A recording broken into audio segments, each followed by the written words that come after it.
We have assembled another one of those How Do They Do This lineups for today's event, all here to discuss the latest in cybersecurity opportunities, landscape technology outlook, and what to do about it now. We've got the four J's, Jason Kaufman and Jeff Hathcote, both Telarus Cybersecurity Solutions Architects, Josh Hazelhorst, Senior Sales Engineer, and all of it hosted by Telarus VP of Cybersecurity, Jason Stein. Jason and all, welcome back to the Tuesday call. I feel like I need a J name too. How y'all doing? Hey, Doug, Doug. thanks, Doug. Excited to be here today, talk about the state of cybersecurity. Very appreciative that everyone took time out of their busy schedules to join us today. Go ahead and go to the next slide for me, Chandler.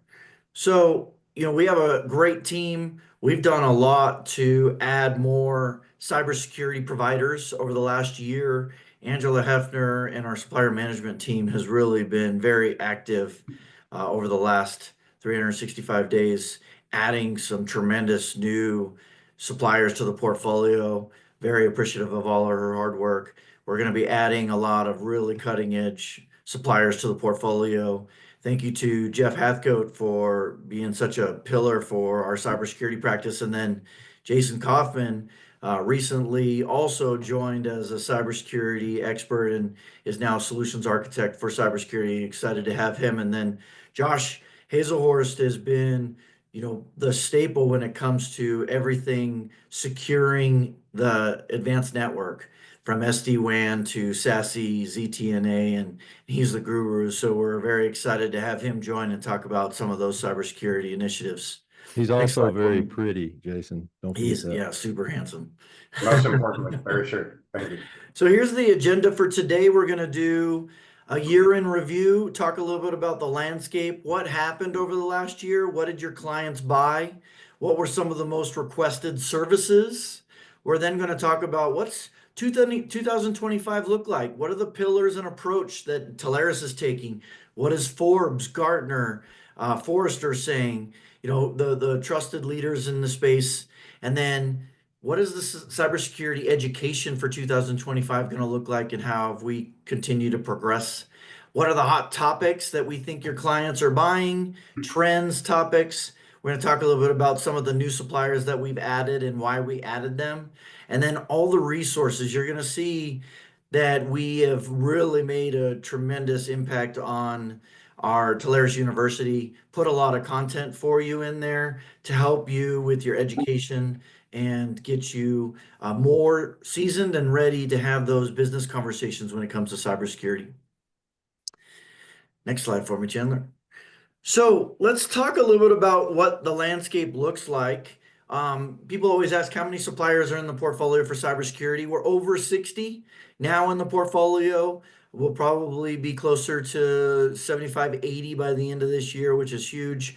SD-WAN perspective, we have over 15 suppliers that focus on SD-WAN, SASE, ZTNA only, which is also huge. Jeff, let's start with you. When you're on calls, what are some of the most requested categories that our engineers were seeing over in 2024 that are also bleeding into 2025? Jason, that first bullet point is always going to be there. We run into, and I think Jason Kaufman and Josh will agree with this. We have a lot of customers out there that have purchased product, right? Thinking it's going to solve all the problems. However, when you just add product upon product upon product, you suddenly have a bunch of tools that maybe you're using 15% of them, right? So we get a lot of calls where we hear, we've got good stuff, we just don't have the bandwidth or the resources to manage it. So that's where it makes a lot of sense to bring in an MSSP that can take over that tool set and manage it for them, right? I had a call just on Friday, as a matter of fact, of an organization that they had good tools, but they had one person that was expected to manage all of it. So that led directly into the MSSP conversation of, we need people that are trained, know what they're doing, are fully up to date on that particular tool set, and can take that administrative overhead over from you. And the reality is the MSSP then is really part of your team. Think dotted line responsibility directly into your team. Jason, Josh, I don't know if you've got anything to add to that, but I see that daily, if not more than once or twice a day. Yeah, 100%. I mean, the easiest part of the conversation is when they come in saying, "Hey, we have all these different tools, but we're starting to get to the point where we're losing competence internally to manage them." Yep. And then that's when we starting to find out, okay, well, this is where we're starting to open up a gap in your whole cybersecurity maturity, because you get a bunch of tools to fit these different check boxes, but if you don't know how to manage them, you don't know what to do when you get an alert from them, they're effectively almost useless, even though they're point great solutions tools. are great, right, up to a point. Right? Yeah. No pun intended. But whenever you suddenly have got 30 tools and you know how to use one of them, that becomes quite a problem, right? So, and the other one, Jason Stein, is the GRC conversation, right? We get a lot of folks that are, they're looking at CMMC with all the changes that are in CMMC. What do we do? How do we deal with this? We need to be on that journey. We're just starting it.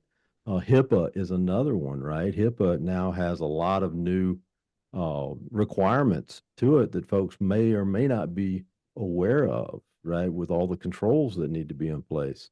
There's another one that I had a conversation the other day with a group that it deals with car dealerships. Car dealerships are now they fit in the realm of financial institutions, right? So when you go to buy a car, one of the people that you talk to if you're going to finance it is the F&I guy, right? The finance and insurance. Well, the FTC has come out and said, well, guess what? You're now a financial organization, and so there's certain requirements that you need to follow through with regarding privacy and data security and all of those things.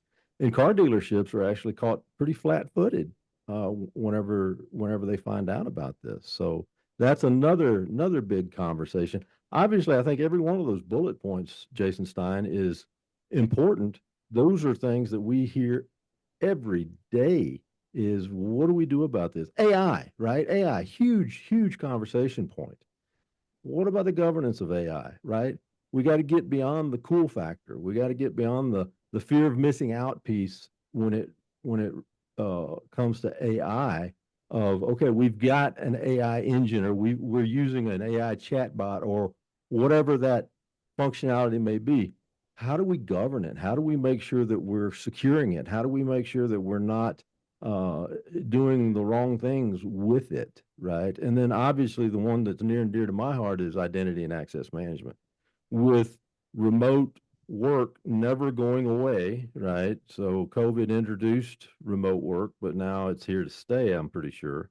Obviously, unless you're a government employee, because I understand they're all going back to the office. Who is that that's logging in? Where are they?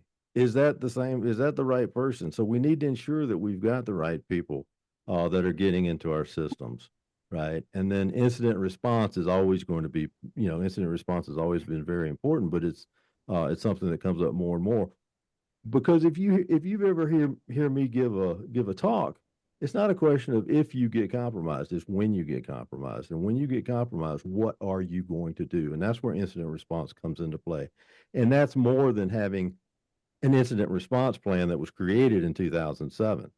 We got to make sure that you have an incident response plan, make sure that you have exercised it, that you have tabletop exercises, that you have real world exercises, and that your organization is ready in the event that you are caught flat-footed, right? So we have organizations that help not only define and develop plans, but will help you whenever the time comes and you need that incident response.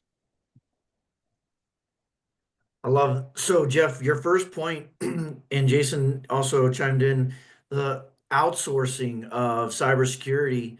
We saw Forbes say that we're going to see more and more organizations outsource their cybersecurity. Gartner then comes out and says that 80% of organizations will actually outsource some function of their cybersecurity in 2025. Gartner then also says that 42% of organizations are going to start to outsource their global risk. So if you're on this call and you're talking to customers, they're getting more comfortable. They don't have the resources. They're going to be outsourcing some component of cybersecurity. We just need to have business conversations around it and then bring in these amazing resources that you have to help continue that conversation. Yeah, and to that point, Jason, a lot of folks, back in the day, and I was one of them, right? As a CISO or as that buyer, right? That customer, you automatically think outsource means expensive. But the reality is outsourcing an entire team, think XDR, think, somebody that's monitoring your infrastructure 24/7, usually around the cost of one full-time employee, and you get a Yep. whole team of folks. So it's very cost effective these days. Plus the software. You get Absolutely. software, a team of experts, not novices. Yeah, I mean, outsourcing is definitely becoming better and better options when it comes Yep. to clients. Well, If so you try think to build about it your too, own, though. if you tried to, It's not an option. If you look at this list that you're showing, EDR, MDR, XDR, IDR, incident response, email security, SSE, you're asking my internal technologists to take these products and manage them in accordance to best practices. Generally speaking, I only have a couple of Jeff Hathco. So I just gave Jeff Hathco 16 different tool sets to manage, and half of them are overlapping technologies to begin with. What we don't understand is technologists in an organization aren't allowed to sign off on organizational risk. They don't worry about logistics and operational risk or budget constraints or financial risk. They worry about technical control risk. So they buy all this stuff, throw it on Jeff to manage. It's not possible. They don't understand the logistics and organizational risk, but the C-suite don't understand the technical control risk. So they tell Jeff to go buy all this stuff and say, fix it. It's not possible. I have to take some of these elements and give them to a third party because of that logistics and organizational risk. Or I got to go spend $1 million a month and hire a bunch of dudes. I need 15 more Jeffs. That's not possible either. I agree. And Jeff just responded to Bruce. So when we talk about the SMB, we've added a lot of cybersecurity providers to the SMB space. A lot of people who manage 10 user, 50 user employee organizations or less typically manage a bunch of them, and they have gaps. They can't keep up. So, the interesting thing is, one, we can give them software tools, help. If you're working with a client, they say, oh, we already have a guy or we have a person who's managing it. I'd love to get introduced to them, see if there's ways that we might be able to have some synergies. Most of the time you'll see that they can't fulfill all those things and they need help. And that's where we can come in. We're not trying to take their business away. We're just trying to be a resource for them. But we have suppliers in the portfolio that are $5 a user per month that comes with a bunch of different security. And just so everybody knows, last year, Jeff Hathco, Jason Kaufman, Josh, our engineering team closed double the amount of deals that we did the previous year and more than we did the last 2 years combined. So we're seeing more and more SMB plays. yeah, General, let's go to the next slide. actually, Bruce, too, to add to that, we've closed deals with 2 users because guess what?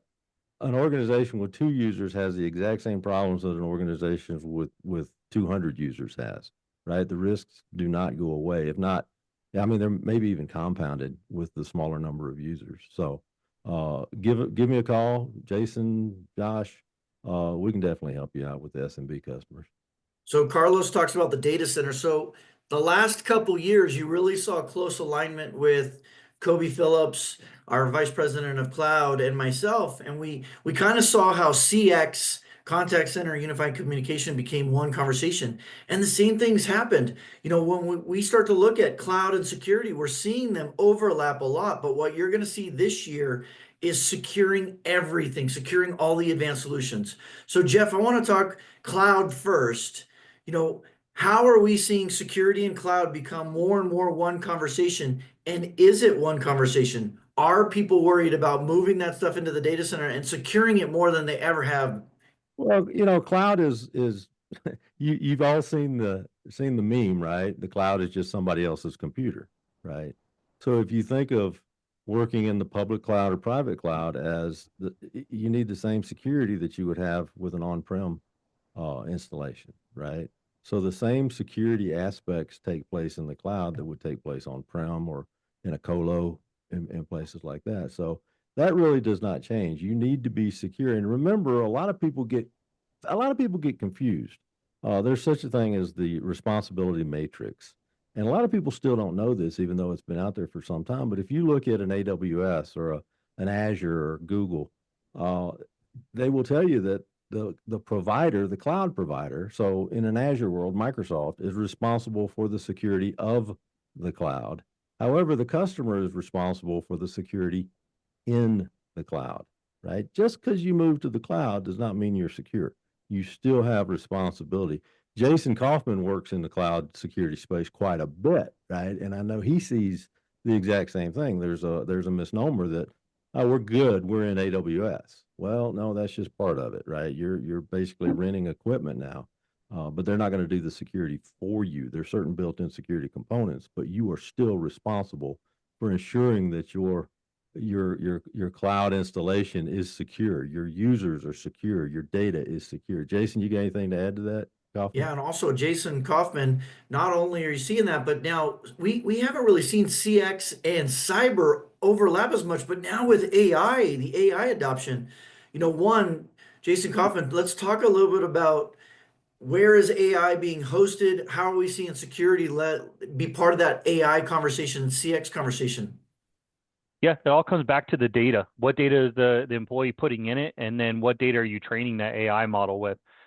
So, I mean, we have multiple opportunities to where companies already using, or their employees are using ChatGPT because they found out, hey, just from a grapevine, IT found out that the employee was already putting company data within ChatGPT, which is a big red flag already. This is back to the AI governance conversation. How do you get in front of that, but still not hinder your employees from using the tools that's going to make them more efficient? This is where those front end applications that can monitor what's being put into those engines and take out any PII, PHI, any of that confidential information, send it to the engine to give the response that's needed, and then place it back in to make it valuable for the employee themselves. So a lot of the conversations we're having around AI is, okay, what data are we putting in it? How are you classified it? And then, how are your employees going to be using that in order to make sure that you're applying DLP, the data loss prevention, to the AI model now. So we're seeing it from a CX perspective, not only from the chatbots that the customers are interacting with, making sure they can't get too much data, but then also which ones the employees are interacting with, make sure they're not inadvertently putting in the wrong data. Think about, so AI has been around for a long time in cybersecurity, but now it's become more mainstream because of the adoption with CX. This year, AI adoption is going to be over $330 billion. So it's going to replace 85 million jobs. And then AI governance that Jason was just talking about, putting those frameworks in place is going to be over $300 million market size as well. So a lot of focus there. There's no silver bullets. I see a lot of people asking, like, hey, what's the one thing I can lead with? Sometimes there's going to be products, sometimes there's going to be point solutions that people are going to ask. We're going to focus a lot of our trainings around how do you then pivot that into a holistic solution conversation versus a product conversation. Now, Josh, let's shift over to you. Advanced network SD-WAN, is that a security play? Is it becoming more and more of a security play? How are we looking to implement ZTA? It used to be ZTNA, now I hear that we're dropping the N. What's the adoption looking like when it comes to cybersecurity and the network? Yeah, so ZTNA, ZTA, right? Zero trust access, zero trust network architecture. Your Gartners, your Forresters, your third parties all spell it the same way, but they are different animals, right? But here's the game is back to those disparate systems and point products, right? I'll give you an example. I'm working on one right this second. The partner is looking for data leak prevention tools, and he's looking for it for a specific target audience. In this case, it's smaller law firms. So the question to us is, hey, what's a good DLP solution for these smaller audiences, these smaller law firms? And the answer is what? I don't know.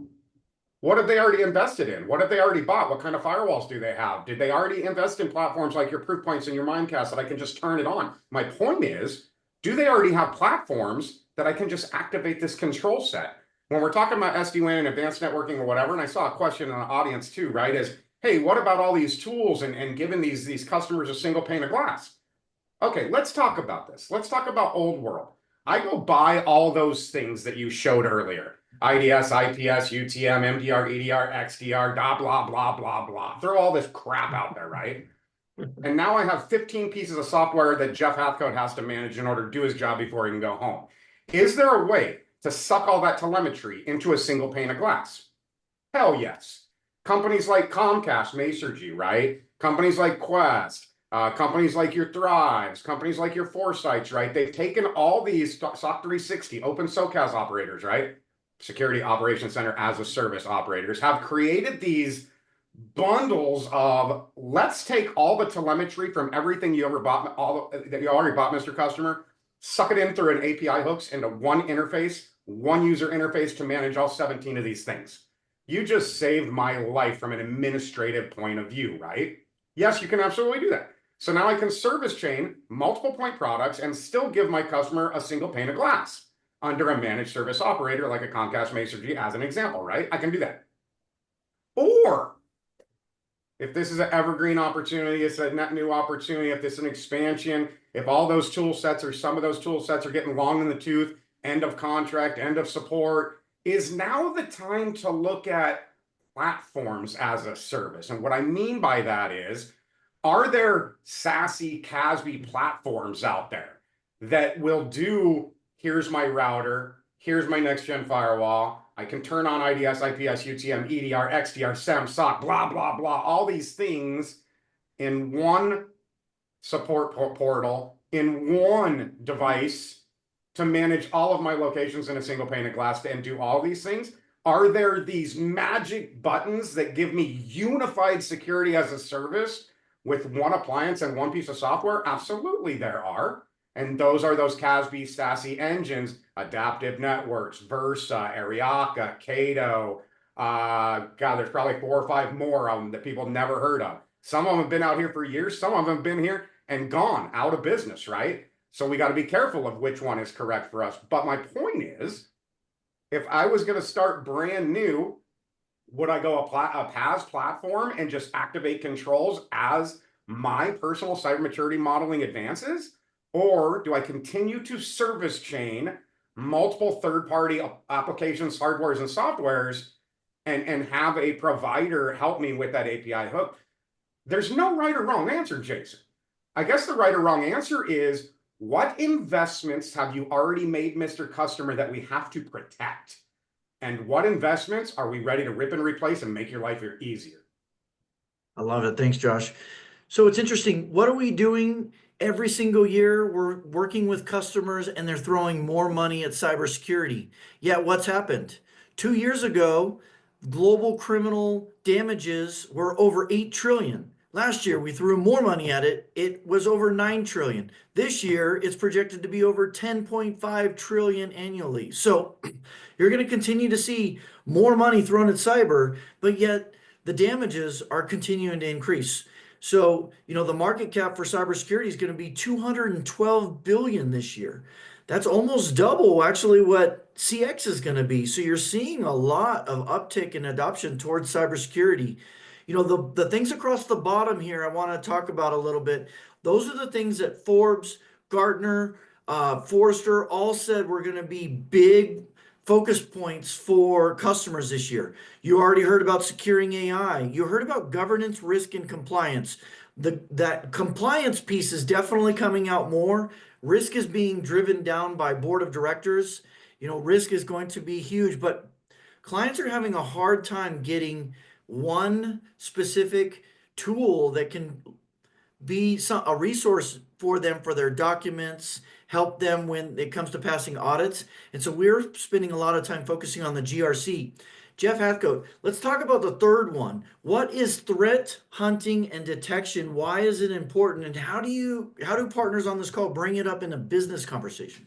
So, excuse me, threat hunting is kind of a two-edged sword, right? Because threat hunting, on the surface, you think, well, I'm looking for a bad guy within my environment, right? Which is part of it, right? So a tactic that, and I use the term bad guys generically, and it's somewhat selfish. We'll talk about it in a minute, but the cyber criminals will enter an infrastructure, and sit just to watch. right? See what is going on before they launch any kind of attack. The term is called dwell time, how long they sit in an infrastructure without doing anything. Used to be very high. Now it's gotten a lot shorter, but we need to go into an infrastructure, into an organization, and see where those anomalies lie. But a threat is not necessarily just a bad guy out in, in our infrastructure waiting to launch ransomware, for instance. A threat is also, we have internal threats, right? We have Betty over in accounts payable who just clicks on every little link that comes in because, by golly, she wants that free Starbucks card, right? That's an internal threat. So we need to pay attention to anything that can disrupt our organization through our information structure, right? So if we don't know about them, there's nothing we can do about them. So threat hunting and detection is a key element of part of the SOC, right? The Security Operations Center. They're not simply just waiting for alarms and alerts to come through.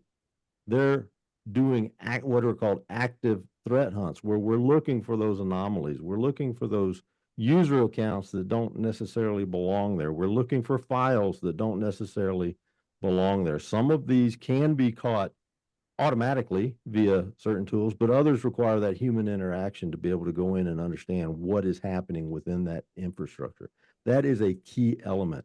A lot of you have been on calls with me, and I'll talk to a customer and I'll say, have you ever been compromised? And the automatic answer, Josh and Jason Kaufman can verify this. The automatic answer is, oh no, we're good. We've never been compromised. And then you turn around and say, are you sure? And their eyes get really big because no, they're not sure, because they don't have someone on staff that is trained to do this active threat hunt within the environment and know what an anomaly is within in that environment, nor do they know what to do when it's found. Yeah, by the time they figure it out, it's too late. Too late. That's when you get the blue screen on, hey, we've encrypted all your data. Here's how much It's Bitcoin you owe us. yeah, it's like calling the fire department when your house is already burned down. But I got two trucks in a truck managing my firewall, Jeff. I should be good, right? No. Yeah, you should. Not even close. 2 trucks in a truck is awesome, but are you sure? That's the thing. Are you confident enough in that individual that is protecting your infrastructure that you will base your entire business and the future revenue of your business on them doing it? That's the question you have to ask yourself. Thanks, Jeff. So we talked a lot about data protection, securing the cloud. You're going to continue to see Kobe really pushing not only the cloud conversation, which is going to be close to 800 billion this year in market size, but then you're going to see him focus a lot more on security, supporting the conversation and security. It's an easy pivot if you're already selling cloud to sell security. How are we going to secure everything that you're moving into the cloud? So then we get into IoT and OT, Internet of Things. Every device that's hitting your network, we're going to be putting a lot more emphasis on adding cybersecurity providers that are going to be doing that. You heard Josh talk a lot about the advanced network security. Jason Kaufman, what is UEBA? We heard Jeff talk a little bit about what it is. Why is it important? How do you bring that up in a business conversation? Yeah, it's all about protecting and verifying that the user is indeed who they say they are, and it's them every single time. It stands for User Entity Behavior Analytics. So if you want to put all that into what English means on it, it is, hey, I want to make sure that Jeff is the actual user accessing the data that he's supposed to be able to accessing, and he's at the location that he's supposed to be accessing it. So this is where you hear terms like impossible travel, or something to where, Jeff's not trying to access something from Colorado and then 30 minutes later trying to access it from Florida, because that's where you're in an impossible, destination situation where you can't travel that fast. Maybe a few years ago when Jeff was a elite runner, maybe he could make it in that time frame. But nowadays, you're probably going to see that that's probably impossible for him to be able to do that. So accessing the same resources and make sure that users who they say they are is very important. And that's where we're seeing a big traction with identity and access management, is that UEBA overlay. Yeah, and UEBA is one of those components that makes use of the AI, the machine learning, those aspects, because it can spot anomalies a lot quicker, right? Go ahead and go to the next slide for me, Chandler. And yes, great question, Sam. UEBA is part of that identity and access monitoring management practice. So, Jason, let's talk a little bit about what are the hottest topics for this year and why are they important? What's trending at the top? Let's talk about AI governance. Why are audits and attestations making, a bigger relevance for client conversations, and then identity and access monitoring? Why is that trending? Yep.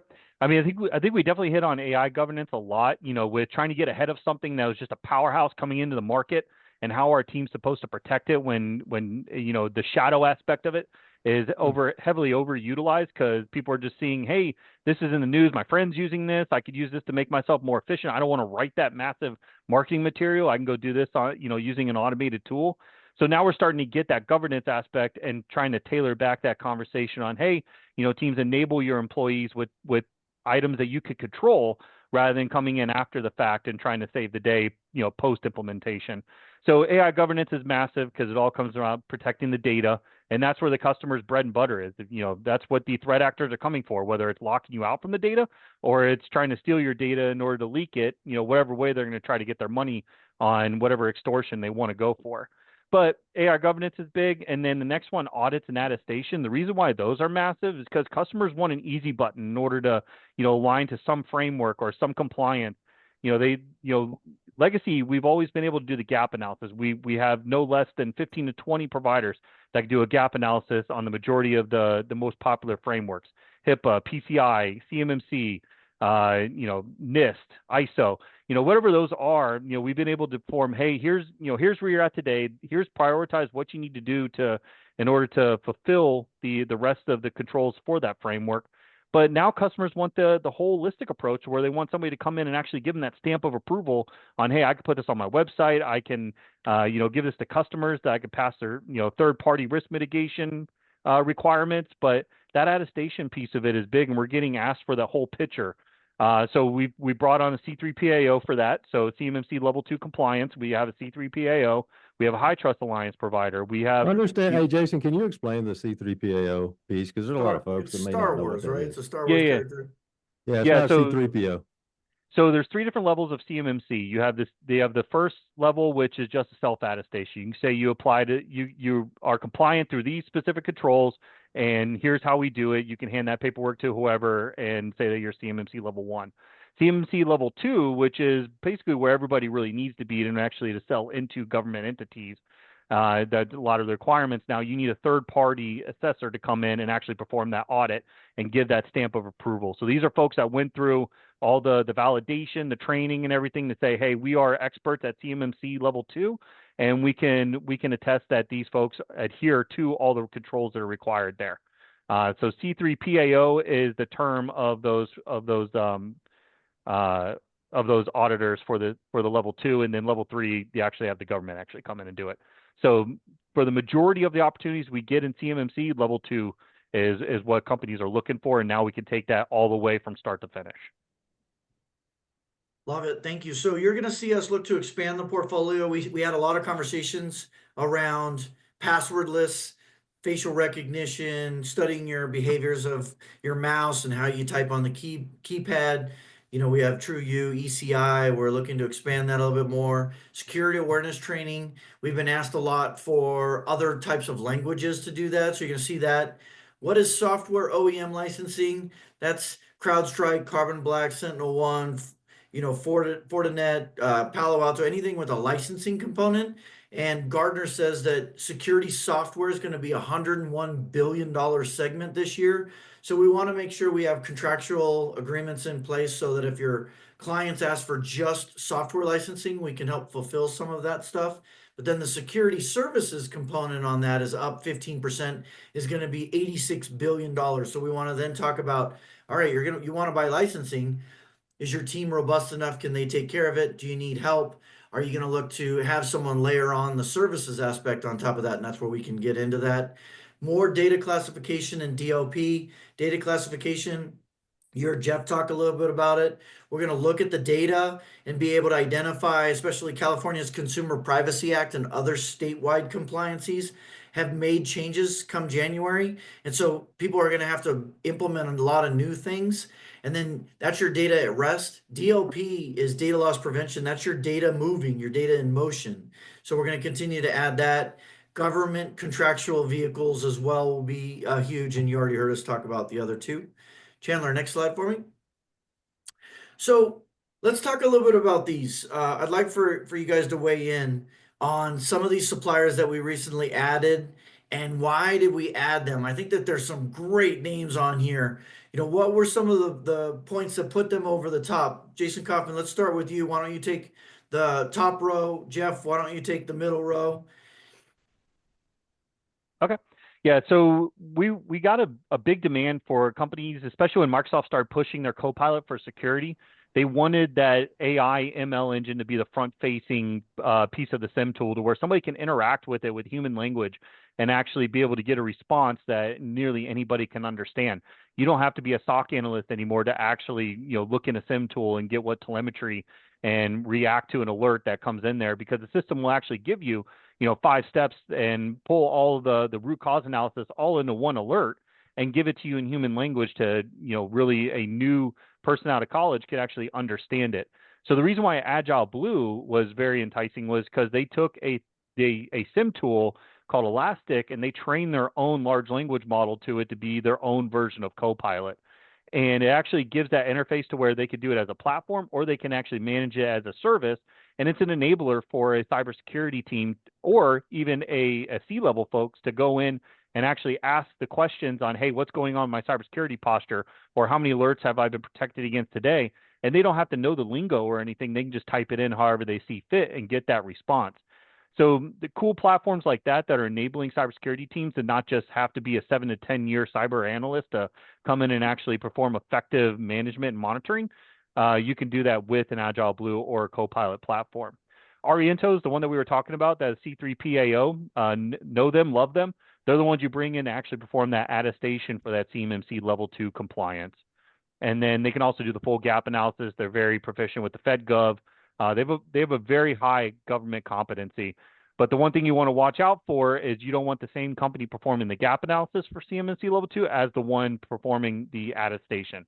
You want to keep the fox out of the hen house there, and make sure you have a third party coming in and actually do the attestation. So that's why we like Oriento. We can partner them up with any of our MSSPs to do the gap analysis, and they can come in and do the attestation, or they could do the gap analysis if the company already has a C3PAO. And then Cypher is an MXDR partner. So what that means is they don't really care what the under platform is under the hood. They have competency in many of them. They're backed by Prosegur. Haven't really figured that one out yet, but it's a massive international company. So they have backing for multiple currencies, international. They're focusing on US and Canada today, but they basically, if you have what Haas was saying, as we have all these different point solutions, we don't know what to do with it. They're a great company to come in and see if they can fit because they fit with multiple tools. So think of them as very flexible. Jeff, let's talk about the next row. Yeah, CyberSafe. I really like CyberSafe. Fairly new to the portfolio. What I like about them is their incident response. They are spot on. We brought them into several situations where they needed to be immediately dispatched, and they did a superb job. So they do a lot of, and they just got acquired by a company called CyberMax. So they've pretty much doubled the size of the organization. So they've got folks all over the place. And their services are, the MDR piece. They work in healthcare. They work in the SLED space, so local government, financial services. They do threat hunting. We talked about threat hunting earlier. So solid solution for your folks looking for that. From ECI perspective, what I really like about ECI is their XDR as well. They do dark web monitoring as well. Obviously, we've got phishing and training that's part of that. I think one of the places where they shine, and Jason Kaufman can help me with this one as well, but they do tabletop exercises, right? So whenever we're talking about building out policies, doing policy management, they're very strong in that place. Vulnerability assessments, things of that nature. Same thing with Field Effect. Field Effect has what we liked about them originally is they've got folks all over the world, right? So if you've got a customer that's sitting in Sydney, Australia, right? We can bring field effect with boots on the ground. And I'm keeping an eye on the clock there, Jason. So I want to kind of roll through it You're pretty doing quick. great. So. OneSource is a fantastic partner of ours that has a great, robust security platform. We're excited to get them going from a cybersecurity standpoint. And if you were on our virtual Ascend that we did, they really nailed it. I think they're doing some fantastic stuff in the space. TrustWave has been that supplier that we're really leaning towards, especially when it comes to government. But they're a massive company. They do a great job. They're a pillar that we're going to be leaning heavily on. TrueU got added late in the year, back in 2023, and they're a great supplier for passwordless identity and access management. Vertec has also been in the portfolio for just a little bit over a year, and they're one of the main ones that actually have Halcyon. We have a couple providers that do that. Halcyon is great at being able to go back in time and restore your data before bad things can hit every part of the network. And then Exidium does a great job, not only in the SMB space, but also in the larger space. Great product stack from a cybersecurity standpoint. And they've been in the portfolio for a little over a year. Love what Danny And we had team's talked doing. earlier, somebody had a question about that SMB space. Exidium's a great fit in that SMB They space. are. They'll hit 20 seats. So. And Vertex doing a great job in that Yep. space as well with Mark Zakowski and team over there. So Chandler, go ahead and go to the next slide for me. And then we're going to get to some questions. So this is what our education and training looks like. We talked about it a few years ago. How do you have a business conversation? How do you understand all aspects of cybersecurity? And then what we really try to do is, Kobe, Sam, Nelson really did a good job of helping put together the Challenger sale and MedPick and work with partners on how do you have a business conversation with different C-levels and how does the conversation vary? And then how do you sell differently to different industries? Last year was a lot around overcoming objections and the art of the sale. And you're going to see a lot of that. This year it's going to be how do you turn a point solution conversation into a full cybersecurity conversation and, really figure out when to stop the conversation and bring in the amazing resources we have. We're going to have 4 in-person Ascend intensives where we'll come in and we'll do trainings in different regions. Then we're going to do a bunch of sales and stakes. So this year's really going to shift a lot. We did in the cybersecurity space, we did about 25 customer-facing events last year, and they were really good. Anywhere from 10 to 30 customers showed up. And we brought in suppliers and we really talked about what's trending with customers, and they were really well received. So we're going to be doing a lot more of those, whether they're sales and stake or they have a ball game attached to them or something, some kind of cool event.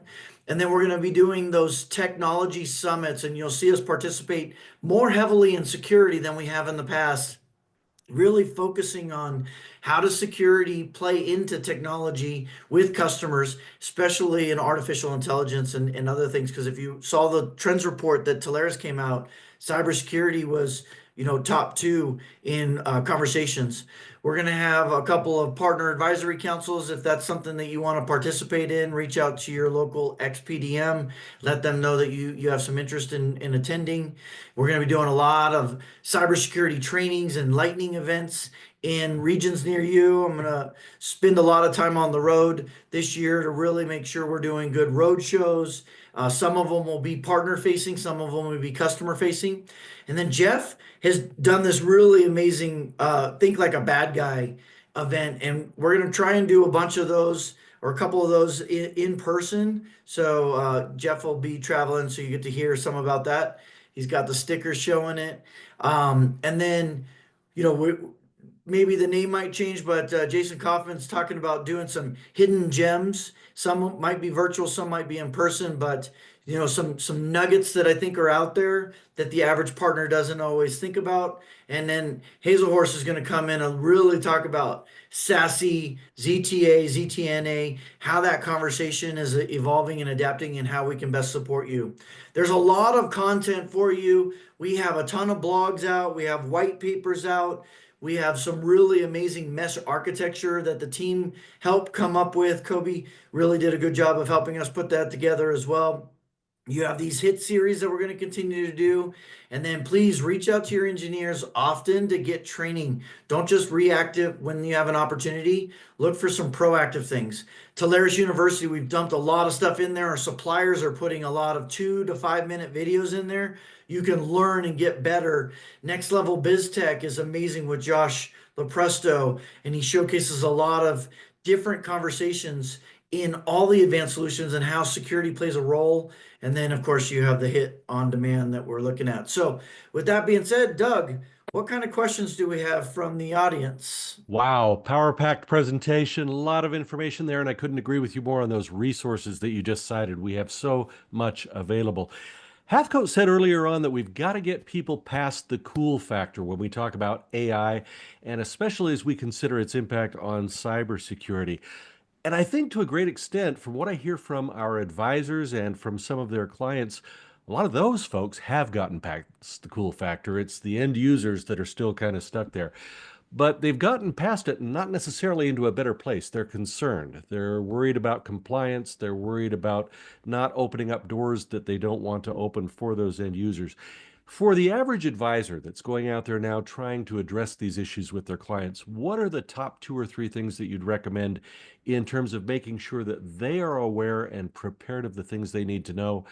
And are there any specific certifications that they are now being required to seek out before they can so advise their clients? Oh, pick me, pick me, pick me, pick me. I'm gonna give You you got it. I'm gonna give you the easy button, Doug. Mr. Customer, do you think there's possible holes and gaps in cybersecurity to your organization? Can I bring in my cybersecurity engineer to have a conversation with you? Be done. That's it. Be done. Bring in your Telarus regional SE and let us ask those questions to the customers. You just booked the meeting. We'll do it all for you. That's the easy button. I love it. Hazel horse for the win. Okay, so now this is where I get to blow everybody's mind. And I'm sure this won't be new for you, but it hit me pretty hard earlier today. So, how much of our cybersecurity preparation and outfitting is being outsourced to AI? What do we need to worry about there? Here's the thing, Doug. AI has always been a part, right? It probably had a different name, right? The bad guys are using AI to create better attacks. So the number one attack method that the bad guys use, believe it or not, is still phishing, right? Why is that? Because it works. So phishing emails have gotten much, much better given the fact that you can have AI write those templates for you.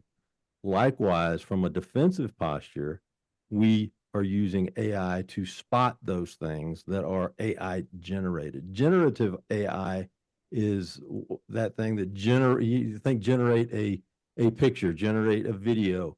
I did a voice clone of my boss just Friday of last week, sending me a voicemail congratulating me on an amazing promotion and 3 times my salary for a raise. And I sent it to him. He's like, wow. And I did it absolutely free. And it took about 3 minutes to do that. So AI is a threat. AI is also a defensive mechanism that we can use to help prevent that. So working with various tools to see what is AI, what is not AI, it just makes us think, right? Chat GPT is what most people think of whenever we say artificial intelligence. There's way more to artificial intelligence than just Chat GPT, right? It is something that we need to be cognizant about, that we need to always stay on our toes and understand that every time we get that email, every time we get a phone call, every time we get a voicemail, is this an AI generated piece of information? Are we seeing AI infiltrating our networks and finding things, finding gaps in our network topology that we would not necessarily see? It works much, much, much faster, but we have to also use those tools to be defensive and say, where are our gaps before the bad guys find them? I don't know if You're that still- answers your question, Doug, but that's the direction that I had. So Yeah, that's great, Jeff. And you're still seeing over 88% of all breaches were still caused by humans, which is why organizations are leaning more towards AI. There's less fatigue.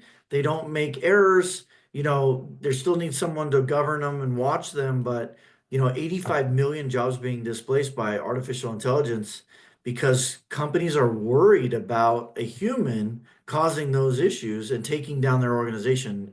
So sometimes But there, Jason, to unrecoverable. that point, there are techniques out there, man, solutions out there that I don't have to worry about cybersecurity for the endpoint anymore, for example, or I don't have to worry about credential theft ever again by implementing some of these platforms, right? It's just not I got to hire a bunch of people and oh my God, cybersecurity is scary.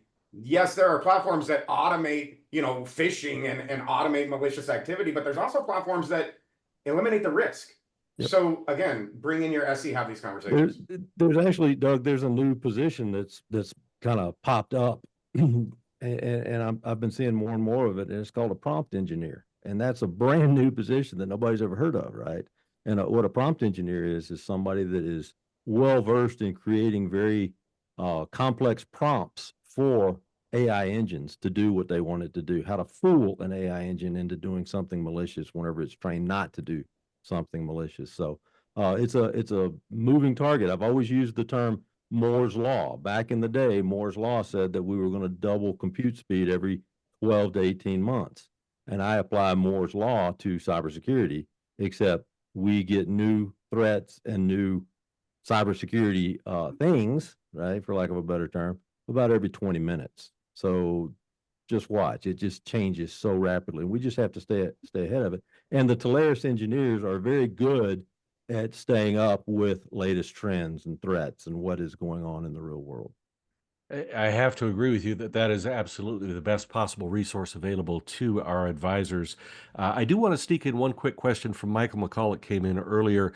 We talked a lot over the last couple of years about cybersecurity insurance and so forth. Michael's asking the question, is there any sort of either protective insurance or other something that they should be looking at when they're making those cybersecurity recommendations or AI involved recommendations to their clients? Anything along the professional insurance type of protection It's category? so heavily regulated in that space. We really tried to figure out, is there a way that we could help be a resource? We do have some suppliers in the portfolio that can offer cyber insurance to your clients. There's not very much money in it, and they can't commission on it. So really the money's in fulfilling a lot of the requirements, and we can get those requirements over. A lot of them are around risk. Do you have risk in place? Do you have compliances in place? Do you have multi-factor authentication? Do you have better email? Do you have stronger passwords? Are you putting together an incident response plan? If you do, then your policy premium will lower. If you don't, then it's going to go up higher. So hit your local XPDM. We can get you the resources that we have. We're getting close to adding a supplier in the portfolio that has a robust security portfolio that can handle cyber insurance. But again, they won't be able to commission on it because it's so regulated. So great conversation. I think the biggest thing, Doug, to kind of piggyback on what Jason said, is we can help customers get to the point Yep. to where they will get a good premium price on a cybersecurity policy, right? Because used to be check the box, write the check, you're good to go. Now an insurance broker does not want you to just check the box. They want you to prove that you're doing certain things. And it's no longer 4 check boxes. It's now 6 pages of, do you do this? Exactly. What is it? How do you do it? Show me, right? And so it's changed a great deal because, Lloyd's of London was the first insurance company to just say, we're out of the cybersecurity space because they got hit so hard with ransomware. And now companies are realizing that they're losing money by covering cybersecurity events because they're happening so rapidly and they're so costly.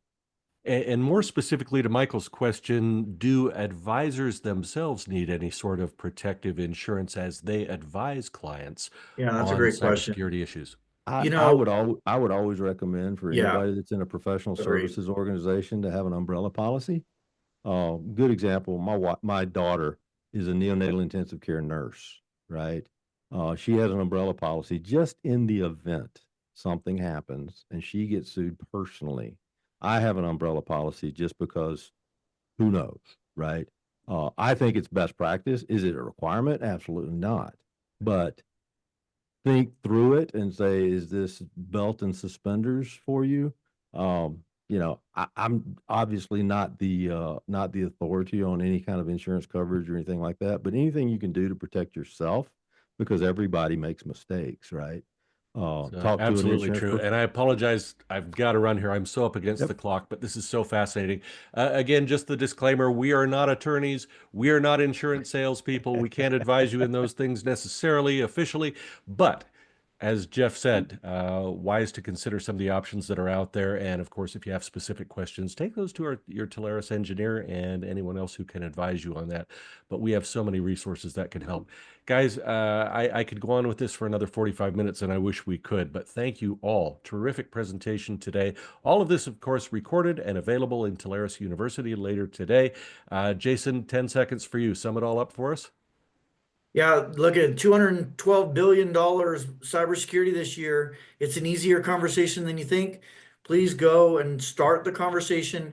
Ask your client, hey, what does your team look like? What are they good at? What do they struggle with? What do they wish wasn't on their plate?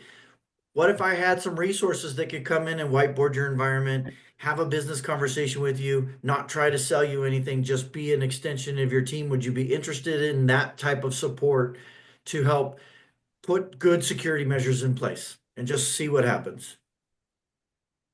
Thank you, guys.